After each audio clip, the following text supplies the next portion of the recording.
ప్రభు అయిన యేసు నామం పేరిట మీ అందరికి కూడా వందనాలు.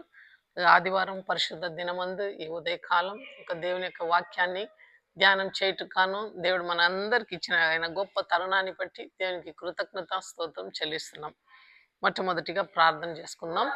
మహాపరిశుద్ధుడా, జీవం గల నాయన, నీ ఘనమైన నామకు ప్రభా ఈ ఉదయకాలం వందనాలు, స్తుతులు, స్తోత్రం చెల్లిస్తున్నాం ప్రభా. ఇదిగో ఎన్నిక లేని మమ్మల్ని మీరు ఎన్నిక చేసుకొని నీ యొక్క వాక్య లోతున ప్రభా ప్రతి నిత్యము ప్రభా ధ్యానం చేస్తుండగా బోధకుడుగా మీరు మా మధ్యలో ఉండి మాకు బోధిస్తున్న విధానాన్ని బట్టి నీకు వందనాలు. ఇప్పుడు కూడా ప్రభా నీ మాటలు సువార్త భాగంలో కొన్ని మాటలు మేము ధ్యానం చేయబోతుండగా పరిశుద్ధాత్మదేవ మీరు మా మధ్యలో ఉండండి, మమ్మల్ని నడిపించండి.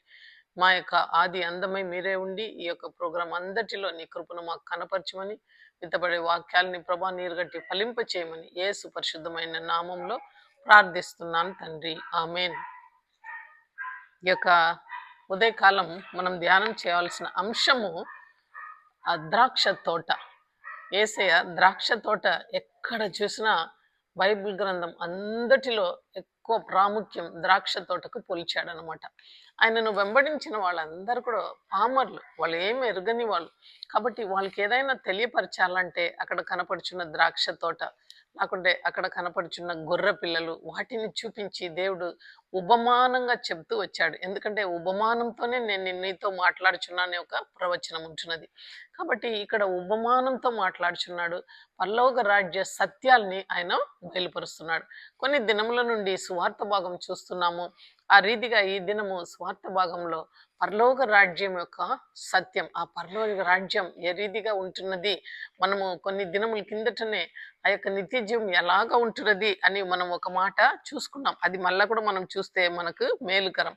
రెవల్యూషన్స్ మనం చూసినట్లయితే రెవల్యూషన్స్లో ఏం చెప్తుందంటే అక్కడ ఆకలి ఉండదు, దప్పి ఉండదు, అక్కడ ఏడుపు ఉండదు, ప్రతి ఒక్కటి కూడా సుందరంగా ఉంటుంది. చూడండి, అందట నేను కొత్త ఆకాశమును కొత్త భూమిని చూచి తిని, మొదటి ఆకాశమును మొదటి భూమియు గద్దించిపోయిను, సముద్రమును ఇక లేదు, మరియు నేను నూతనమైన యెరూషలేమును అను ఆ పరిశుద్ధ పట్టణము తన భర్త కొరకు అలంకరింపబడిన పెళ్లి కుమార్తె వలె సిద్ధపడి పరలోకమందున్న దేవుని యొద్ద నుండి దిగి వచ్చుట చూచి తిని. ఇదనమాట పరలోక రాజ్యం.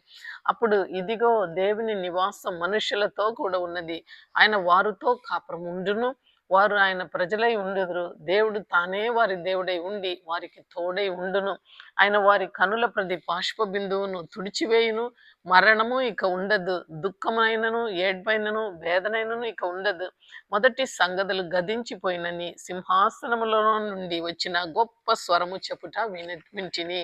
అంటే ఈ మాట మనం చూచినప్పుడు అలాంటి ఒక ప్రదేశానికి మనమందరూ కూడా వెళ్ళాలి, దేవుని యొక్క చిత్తమై ఉంటున్నది. కాబట్టి ఆయన ఏమంటున్నాడంటే ఈ పరలోక రాజ్యము ఈ భూలోకంలో మొట్టమొదటిగా స్థాపిస్తున్నాడు, ఒక ద్రాక్ష తోటం. చూడండి, నా తండ్రి వ్యవసాయకుడు అంటున్నాడు. ఇక్కడ ఈ యొక్క ద్రాక్ష తోట వ్యవసాయకుడు ఎవరంటే పరలోకపు తండ్రి. ఈ యొక్క ద్రాక్ష తోటలో యేసయ్య నిన్ను నన్ను ఏర్పరచుకున్నాడు అనమాట. ఈ ద్రాక్ష తోటను కాపాడుటకును మనల్ని ఆయన ఏర్పరచుకున్నాడు. ఈ ఉపమానంను మొట్టమొదటిగా మనము చదవాలి. అందులో ఏం రాయబడిందంటే ఈ యొక్క kingdom is like a heaven అనమాట. ద్రాక్ష తోట ఆ యొక్క సన్నివేశాన్ని ఒకసారి మనము చదివి వింటాము. అక్కడ చూస్తే మత్తయి సువార్త 20:1-17, ఎలాగనగా పరలోక రాజ్యము ఒక ఇంటి యజమానిని పోలి ఉన్నది. అతడు తన ద్రాక్ష తోటలో పనివారిని కూలికి పెట్టుకొనుటకును బయలుదేరినాడు అనమాట. దినమునకు ఒక దేనారము చెప్పున పనివారితో ఒడంబడి తన ద్రాక్ష తోటలోనికి వారిను పంపెను. ఒక్క దినం కని ఆయన ఒడంబడి చేశాడు. తర్వాత అతడు దాదాపు 9 గంటలకు వెళ్ళి సంత వీధిలో ఊరికే నిల్చున్న వారిని మరి కొందరిని చూచి, మీరును నా ద్రాక్ష తోటలోకి వెళ్ళుడి, ఏమి న్యాయమో అది మీకును వారితో ఇచ్చునని వారితో ఆయన మరలా చెప్పాడనమాట. దాదాపు 12 గంటలకును 3 గంటలకును అతడు మరలా వెళ్ళి అలాగనే చేశాడు. అటు తర్వాత దాదాపు 5 గంటలకు వెళ్ళి మరికొందరు నిలిచి ఉండుట చూచి, ఇక్కడ దినమంతా మీరు ఎందుకు ఊరికనే నిలిచి ఉన్నారని వారిని అడగగా, వారు ఎవడు మమ్మల్ని కూలికి పెట్టుకోలేదు అన్నది. అందుకు అతడు, మీరును నా ద్రాక్ష తోటలోనికి వెళ్ళుము అనెను. సాయంకాలం అయినప్పుడు ఆ ద్రాక్ష తోట యజమానుడు తన గృహ నిర్వాహకుని పిలిచి చూచి పనివారిని పిలిచి, చివరి వచ్చిన వారు మొదలుకొని మొదటి వచ్చిన వారు వరకు వారికి కూలి ఇవ్వమని చెప్పగా దాదాపు 5 గంటలకు కూలి కుదిరిన వారు వచ్చి ఒక్కొక్క దేనారం చెప్పున తీసుకొనిది. మొదటి వారు వచ్చి తమకు ఎక్కువగా దొరుకును అనుకొని, కానీ వారికిని 1 దెనారం చెప్పునే దొరికెను. వాడు అది తీసుకొని ఆ చివరి వచ్చిన వీరు కండ మాత్రమే పని చేసినారు. పగలంతా కష్టపడి ఎండ బాధ సహించిన మాతో వారిని సమానం చేసితివే అని ఇంటి యజమానితో మీదు సనుగు గొనిగిరి అనమాట. అందుకు అతడు వారిలో ఒకరిని చూచి, స్నేహితుడా, నేను నీకు అన్యాయం చేయలేదు. నీవు నా యొద్ద 1 దేనారమునకు ఒప్పుకున్నావు. నీ సొమ్ము నీవు తీసుకొని పొమ్ము. నీకు ఇచ్చినట్లే కడపటి వచ్చిన వీరందరికీ ఇచ్చుటకు నాకు ఇష్టమైనది. నాకు ఇష్టం వచ్చినట్లు నా సొంత సొమ్మును చేయుటకు న్యాయం కాదా? నేను మంచివాడనై ఉన్నందున నీకు కడుపు మంటగా ఉన్నదాన్ని అని ఉండొచ్చునా అని అడుగుచుండగా, ఈ ప్రకారమే కడపటి వారు మొదటివారు అవుతారు, మొదటివారు కడపటి వారు అవుతారని ఆయన చెప్తున్నాడు. ఈ యొక్క ఉపమానము మనందరితో దేవుడు మాట్లాడుచున్నాడు. చూడండి, ఈ ద్రాక్ష తోటము భూలోకంలో పెట్టబడి ఉందన్నమాట. ఒక్కొక్కరిని దేవుడు పిలుస్తున్నాడు. తన సొంత ద్రాక్ష తోటమని బైబిల్ గ్రంథం అంతటిలో చాలా సార్లు దేవుడు మనకు బయలుపరిచి ఉన్నాడు అనమాట. మొట్టమొదట మనం చూస్తే ఆదికాండము 2వ అధ్యాయము 15వ వచనం. మరియు దేవుడైన యెహోవా నరుని తీసుకుని ఏదేను తోటను సేద్యపరచుటకును దాన్ని కాచుటకును దానిలో ఉంచెను. చూడండి, ఏదేను తోటం ఎంతో సుందరమైన తోటం అనమాట. ఎన్నో పూల చెట్టు, అందమైన పూలు, ఆ యొక్క మంచి మ్రాన్లు, అక్కడ 4 నదులు పారుతుంది అనమాట. చక్కని వృక్షాలు అన్ని కూడా కనబడతాయి, జంతువులు అవన్నీ కూడా చూసి దేవుడు ఏమన్నాడంటే, యెహోవా నరుని తీసుకొని ఏదేను తోటను సేద్యపరచుటకును దాన్ని కాచుటకును దానిలో ఉంచెను. అంటే దాన్ని బాగా చూసుకోవాలా. ప్రతి కాలంలో దానికి కావాల్సిన ఎరువు వేసి నీళ్లు పోసి చెట్లను మొక్కలను చూసుకొని పదును చేసి చక్కగా పెట్టుటగాను ఆ తోటను ఏర్పాటు చేశాడు. మొట్టమొదట దేవుడు మనల్ని తోటలోనే పెట్టాడు అనమాట. ఆ తోటనే ఆయన ఆశిస్తున్నాడు. ఇంకా మనము యెషయా గ్రంథం 27:2-4లో కూడా తోట గురించి దేవుడు మాట్లాడుచున్నాడు. ఆ దినమున మనోహరమగు ఒక ద్రాక్షవనము ఉండెను, దాన్ని గూర్చి పాడుడి, యెహోవాను నేను దానిని కాపు చేయుచున్నాను. అంటే ఆయనే కాపాడుతున్నాడు ఆ ద్రాక్ష తోటను. ప్రతి నిమిషమును నేను దానికి నీరు కట్టుచున్నాను, ఎవడును దాని మీదికి రాకున్నట్లు దివారాత్రము దానికి కాపాడుచున్నాను. చూడండి, ఎవ్వరు కూడా ద్రాక్ష తోట మీదకి రాకుండా నా కను దృష్టి దాని మీద పెట్టి దివారాత్రి నేను దాన్ని కాపాడుచున్నాను అంటున్నాడు. నా యందు క్రోధము లేదు, కచ్చ లేదు. బలురక్ష చెట్లు ఒకవేళ ఉండిన ఎడల యుద్ధము చేయువాని వలె నేను వాటిలోనికి వడిగా సొచ్చి తప్పగా వాటిని కాల్చివేయదును. ఏదైనా హాని కలిగితే దాన్ని కాల్చివేస్తానంటున్నాడు. అంటే how much he likes the wine yard, ఆయన పెట్టిన ఆ యొక్క ద్రాక్ష తోట. అక్కడ ఏమంటున్నాడంటే, యెహోవాకు ఒక మనోహరమైన ద్రాక్ష తోట. ఆ ద్రాక్ష తోట ఏమీ లేదు, నేనే ఆ ద్రాక్ష తోటగా ఆయనకు ఉంటున్నాం. దానికి ఏమీ హాని కలగకుండా ఆయన దివారాత్రి ఆయన కన్ను దృష్టి దాని మీద కాపలా ఉంటున్నదని వాక్యం సెలవిస్తుంది. ఎంత గొప్ప ఆధిక్యత చూడండి. ఆయన ఎంతో ఇష్టపడినాడు. నరులతో తిరుగుటకు ఆదామవ్వతో జతగా ఆ మధ్యాహ్న కాల సమయంలో చల్లని పొద్దున వాళ్ళతో ఆయన మాట్లాడిండొచ్చు. ఎన్ని మాటలు వాళ్ళు మాట్లాడినారో, పూల గురించి, వృక్షాలను గురించి, ఆ యొక్క పండ్లను గురించి, సంతోషంగా ఆ పక్షులను గురించి, జంతువుల గురించి మాట్లాడిండొచ్చు. ఆ సహవాసాన్ని దేవుడు హర్షించాడు. అందుకే యెషయాలో ఏమంటున్నాడు, సుందరమైన మనోహరమైన ద్రాక్ష ఒక వనము నాకు కలది అంటున్నాడు. దాని మీద నా కనుదృష్టి దివారాత్రి ఉంచినాను అని సెలవిస్తున్నాడు. మరి ఇంకొక చోట అదే యెషయాలో ఏం చెప్తాడో మనం చూద్దాం. 5వ అధ్యాయము.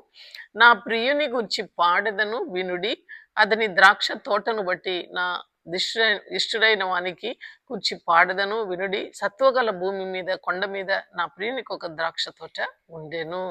ఆయన దానిని బాగుగా త్రవ్వి రాళ్లను ఏరి అందులోని శ్రేష్టమైన ద్రాక్ష తీగలను నాటించెను. చూడండి, రాళ్ళు అన్ని కూడా ఏరేసినాడు అనమాట. సత్తువ కల భూమిగా దాన్ని ఆయన చేసుకున్నాడు అనమాట. అందులో బాగుగా త్రవ్వి అందులో రాళ్ళను ఏరి శ్రేష్టమైన ద్రాక్ష తీగలను ఆయన నాటుకున్నాడు. నన్ను ఆయన దృష్టిలో శ్రేష్టమైన వారిని దేవుడు తెలియపరుస్తున్నాడు. నాటించెదను, దాని మధ్యను బురుజు ఒకటి వేయించి ద్రాక్ష తొట్టిని తొలిపించెను. ద్రాక్ష పండ్లు ఫలింపవలనని ఎదురు చూచుండగా కారు ద్రాక్ష పుట్టించను. చూడండి, బాగా నీళ్ళేస్తున్నాడు, ఎరువు వేస్తున్నాడు, కాపాడుతా వస్తున్నాడు. అంతే మన జీవితంలో కూడా దేవుడు మనకి ఎన్నో వస వసతులు చేసి ఇస్తాడు. అయితే మనం ఫలించే ద్రాక్షగా ఉందామన్నమాట. ఆయనకు మనం ఏమి ఇచ్చామంటే కారు ద్రాక్ష కలుగ చేసినామన్నమాట. ఎంతో నొప్పించుకున్నాడు దేవుడు. చూడండి, అట్లా ఆ ద్రాక్ష గురించి ఆయన చెప్తున్నాడు. మరలా ఇంకొక చోట సాంగ్స్ ఆఫ్ సాలమన్ పరమగీతంలో మనం చూస్తే 2వ అధ్యాయం 15వ వచనం ఈ రీతిగా సెలవిస్తుంది. ద్రాక్ష తోటలు చెడుపు నక్కలను పట్టుకొనుడి, సహాయం చేసి గుంట నక్కలను పట్టుకొనుడి. ఏ రీతిగానో ఆ నక్కలను పట్టుకోండి. నక్కలంటే సాతాను.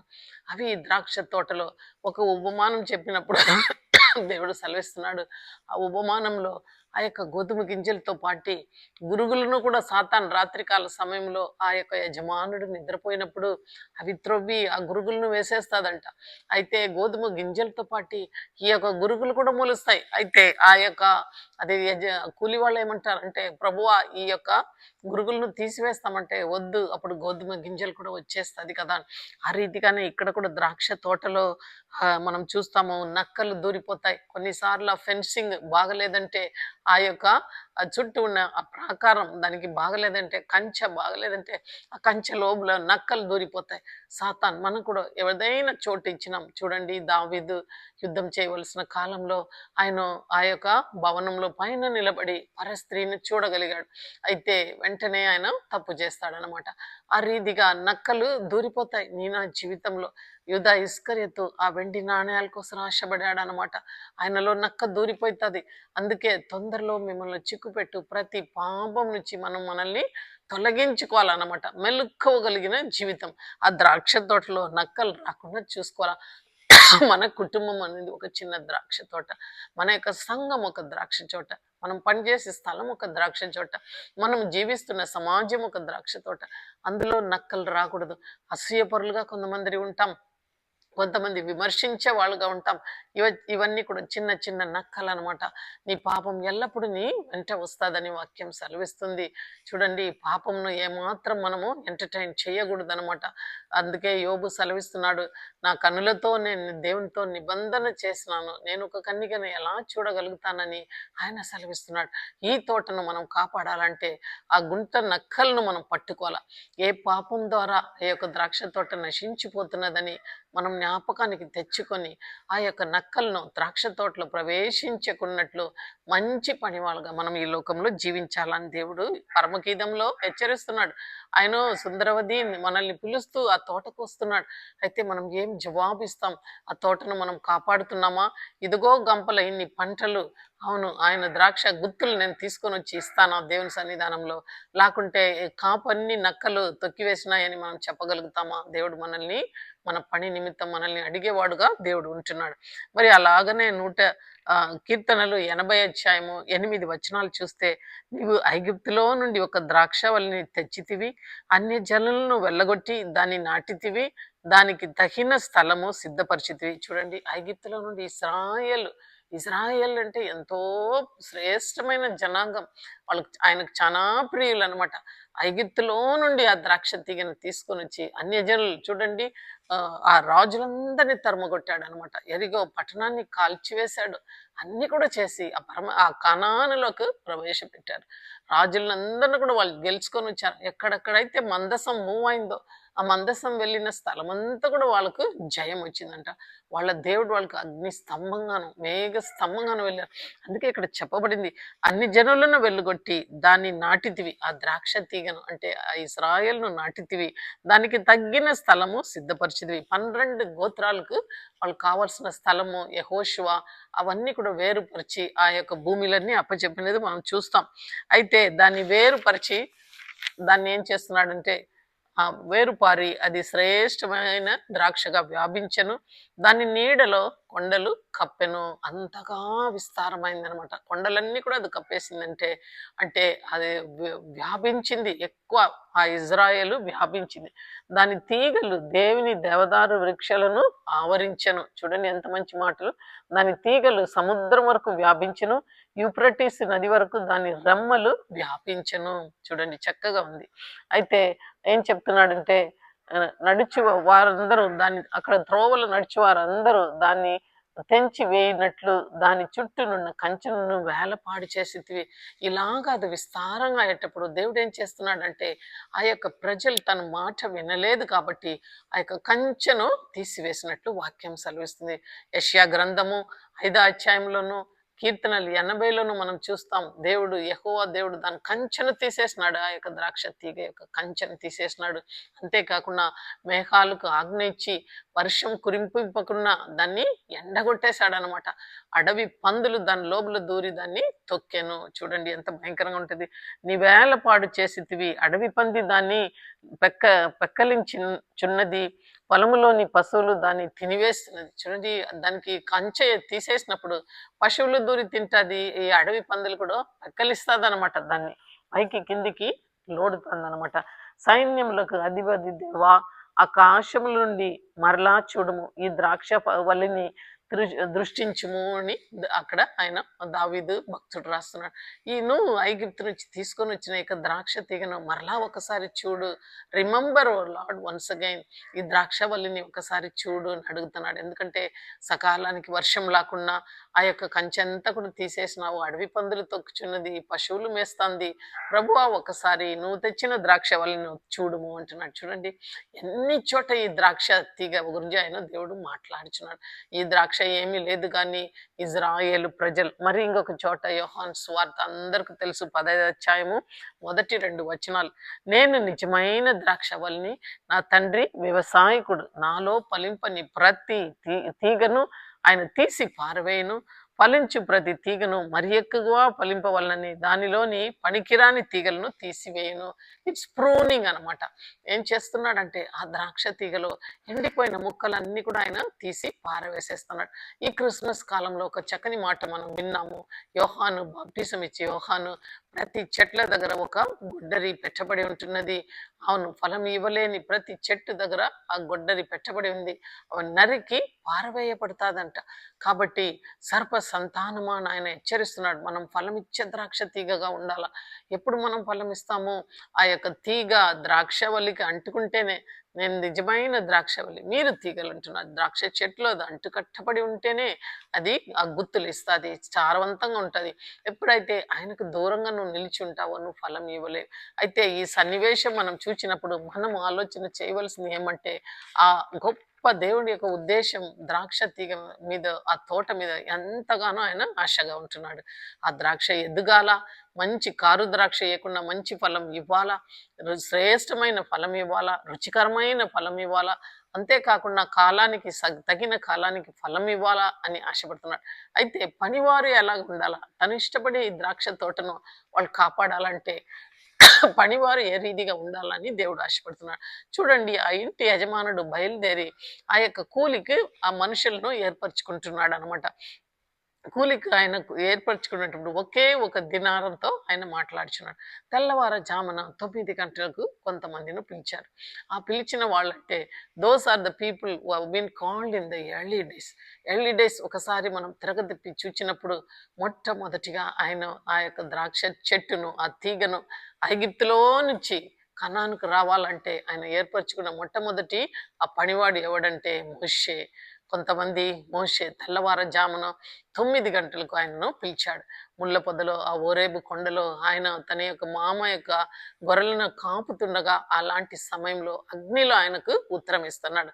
మోషే మోషే, నువ్వు నిలిచిచున్న స్థలము పరిశుద్ధమైన భూమి, నువ్వు చెప్పులను తీసివేయమంటున్నాడు. పాదంలో ఉన్న చెప్పులను తీసివేయమంటున్నాడు. అప్పుడు ఆయన స్వరం వినుటకు దగ్గరికి వెళ్ళి, ప్రభువా అనగా, నేను నిన్ను ఏర్పరచుకున్నాను, నువ్వు పోయి ఈ ప్రజలను, నా ప్రజలను ఐగుప్తులో నుండి నువ్వు తొడుకొని రావాల్సి ఉంటున్నది అంటే వాళ్ళు వేస్తున్న ఆ యొక్క కేక, వాళ్ళ మూలుగులు నా చెవుల్లో వినబడింది అని దేవుడు పలుకుతున్నాడు. చూడండి, you got a God who hears your cry, who want to help you whenever we go down in our life. మోషేను పంపినాడు అనమాట ఆ ద్రాక్ష తోటకు. అయితే మోషే వెలుచున్నాడు. మోషే ఏమంటున్నాడు, అయ్యా నోటు మాంద్యం కలవాడు కాదు, నేను నత్తివాణ్ణి అంటున్నాడు. ఇప్పుడు నేను మాట్లాడిన ఒక చక్కని మాట సెలవిస్తున్నాడు. మోషే ఏం చెప్తున్నాడంటే దేవుని దగ్గర, నాకు మాటలు రాదు ప్రభా, నన్ను ఎలా ఏర్పరచుకుంటావు చూడండి.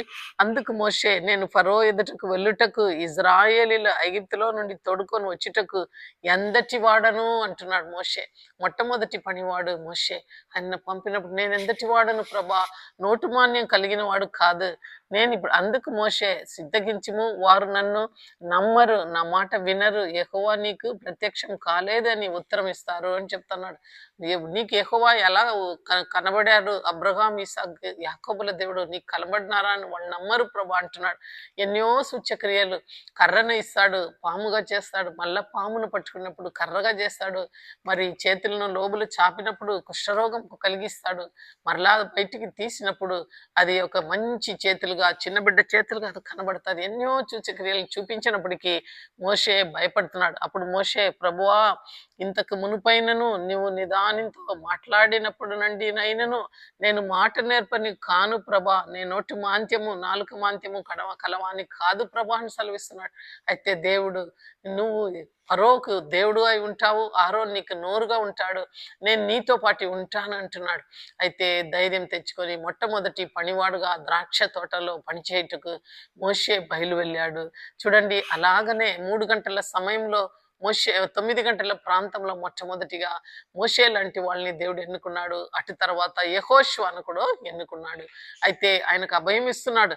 నేను మోషేకు తోడుగా ఉన్నట్లు నేను నీకు తోడుగా ఉంటాను యెహోషువా, భూమి అందటిలో అవును ఏ నరుడును నీకు ఎదురుగా నిలబడలేడు అని ధైర్యం ఇచ్చి యెహోషువను కూడా ఆ ద్రాక్ష తోటలో పంపినట్లు మనం చూస్తాం. ఆ యెహోషువ దేవుని నామం పేరిట సూర్య చంద్రుడిని ఆపాడు. అయితే ద్రాక్ష తోట పొలంలో, ఆ యొక్క పొలంలో వాళ్ళు కష్టపడి పనిచేశారు, విశ్వాసంతో పనిచేశారు, ధైర్యంగా పనిచేశారు, ఆత్మల పంట కోసం వాళ్ళు పనిచేశారు. అది మనం చూడాలా. మోషే చూస్తే ఎన్ని మార్లు వాళ్ళు సనుగిరి గొనుగిరి, అయితే దేవుని దగ్గర మోకాళ్ళ ఉండి, ప్రభువా, నేడు నీవు కలగబోయే రక్షణను ఈ ప్రజలు చూడాలా అని ఆయన చెప్పినప్పుడు సముద్రం 2 పాయలుగా చీలింది, ఆరిన నేలలో నడవగలిగారు. అంతేకాకుండా దూడ చేసుకునేటప్పుడు బంగారు దూడ ఆయన కోపం చేసి పలకలను ఇసిరి కొడతాడు.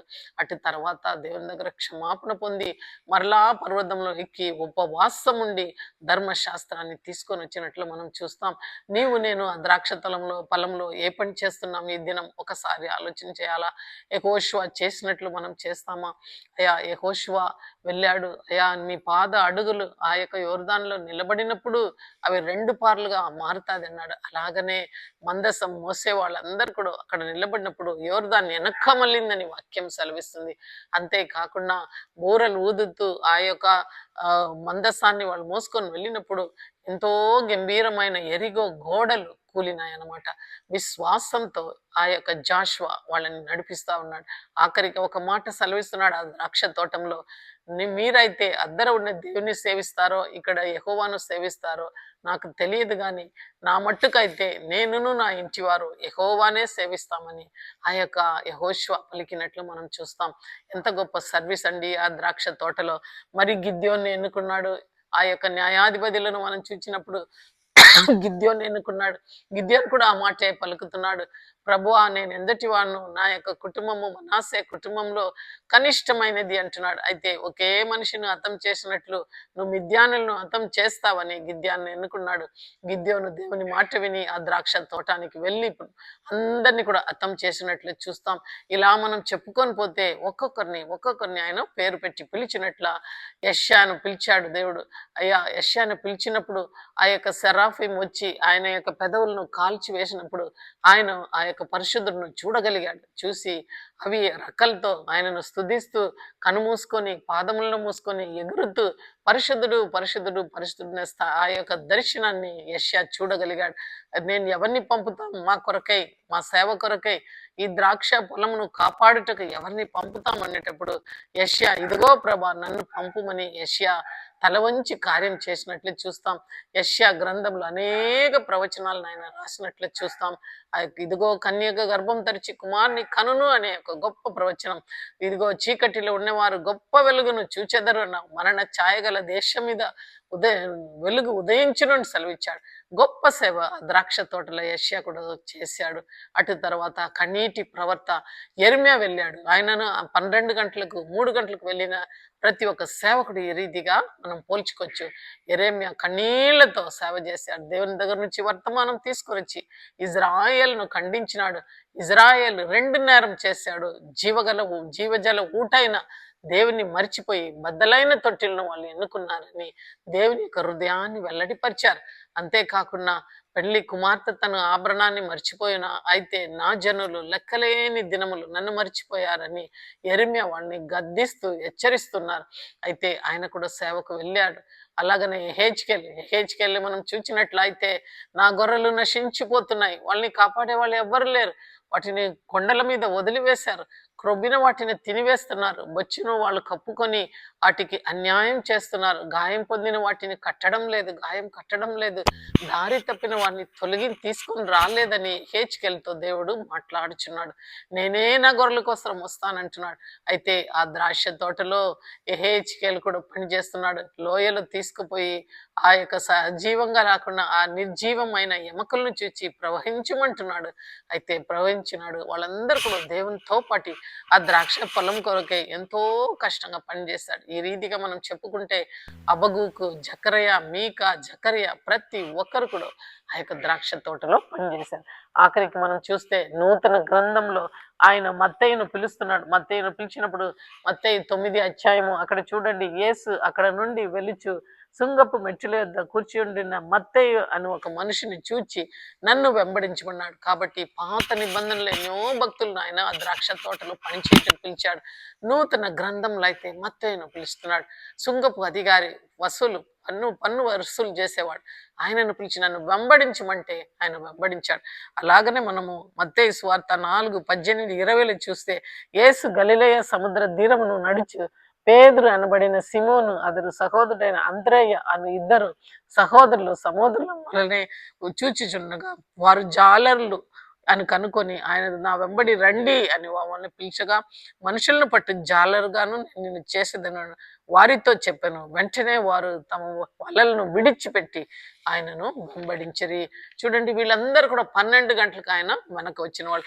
ఇంకా ఆఖరికి సాయంకాల సమయంలో కొంతమంది నిలిచి ఉన్నారు. వాళ్ళని చూసి ఏమంటున్నారంటే, వారు ఎవడనూ మమ్మల్ని కూలికి పెట్టుకోకొనక లేదని అనేది, అందుకు అతడు మీరు నా ద్రాక్ష తోటలోనికి వెళ్ళుడి అన్నారు. ఇక్కడ మనం చూస్తే సమరయ స్త్రీ ఆ యొక్క మధ్యాహ్న కాల సమయంలో బావి దగ్గర ఉండేటప్పుడు దేవుడు ఆమెను కూడా ద్రాక్ష తోటలో పని చేయుటకు పిలిచాడు. ఆమెను ఎవరు పిలవలేదు, ఎందుకంటే షీ స్టిగ్మటైజ్డ్, ఆమెను ఎవరు వెళ్లివేశారు. అలాంటి మనిషిని దేవుడు పిలిచి ద్రాక్ష తోటలో పని చేయమని ఆమె జీవితాన్ని తెలియపరిచినప్పుడు ఆమె వెళ్ళి ఆ విలేజ్ అంతా కూడా దేవుని దగ్గరికి తీసుకొని వచ్చినట్లు చూస్తాం.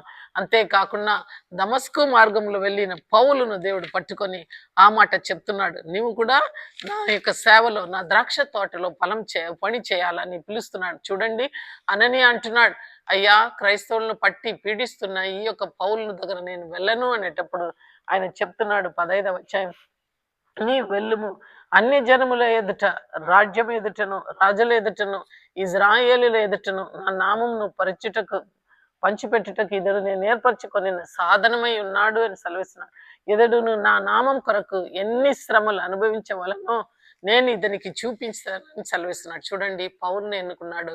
ఆఖరికి ఒక్కొక్కరిని ఆయన ఎన్నుకున్నాడు అనమాట ద్రాక్ష తోటలో పని చేయుటకు. కాబట్టి 5 గంటల వరకు దేవుడు ఎడతగా పిలుస్తూ ఉన్నాడు.